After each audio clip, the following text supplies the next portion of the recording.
लालू यादव जी बोले हैं जो देश में चुनाव बैलेट से होनी चाहिए, क्या कहेंगे? देखिए, जितने लोग ये बोलते हैं कि देश में चुनाव बैलेट से होना चाहिए, सबसे पहले तो या फिर वो दावे पेश ना करें चुनाव से पहले। चुनाव से पहले बड़े बड़े दावे पेश किए जाते हैं, बातें कही जाती हैं कि हम इतनी सीटें जीत रहे हैं, हम इतनी सीटें जीत रहे हैं। जब आपको विश्वास ही नहीं है तो आज ही घोषणा कर दीजिए ना कि अगला चुनाव हम नहीं लड़ेंगे।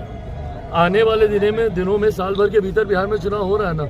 अगर राजद को ऐसा लगता है कि ईवीएम से धोखाधड़ी हो रही है, ये व्यवस्था सही नहीं है, तो अभी से घोषणा कर देना, बोल दें कि हम अगला चुनाव नहीं लड़ेंगे जब तक ईवीएम से चुनाव होगा। चुनाव से पहले बड़े बड़े दावे, बड़े बड़े वादे किए जाएंगे। तो फिर किस बात के दावे किए जा रहे थे कि हम 4 के 4 उपचुनाव जीत रहे हैं, जब आपको इतना ही विश्वास नहीं था? और फिर किस मुंह से इनके नेता जाते हैं जेएमएम के उस मंच पर झारखंड में जहां पे शपथ ग्रहण हो रहा है?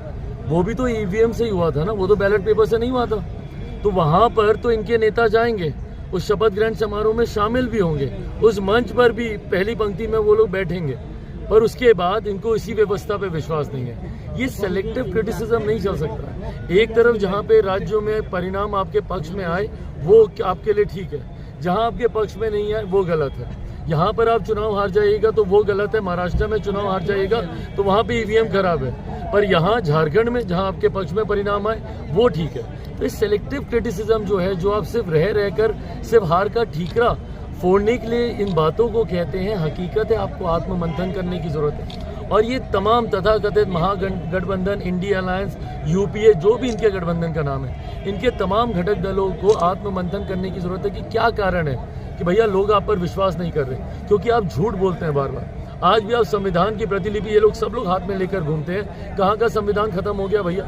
लोग को समझ में नहीं आ रहा कि आप झूठे मुद्दे बना रहे हैं। ये जनता के मुद्दे इन लोगों को पता ही नहीं। कांग्रेस, राजद, इन सारे दलों को पता ही नहीं है कि जनता किस मुद्दों के साथ आपके साथ जुड़ेगी। ये लोग बात करने जाएंगे अडानी अंबानी की, कॉन्स्टिट्यूशन की, आरक्षण की, जबकि पता है कि ना आरक्षण को कोई हटा सकता है, ना संविधान को कोई खतरा है, पर झूठ बोलकर, डर फैलाकर ये लोग ये बातें करते हैं। इसीलिए अब जनता पूरी तरीके से इनसे कटती जा रही है। Thank you.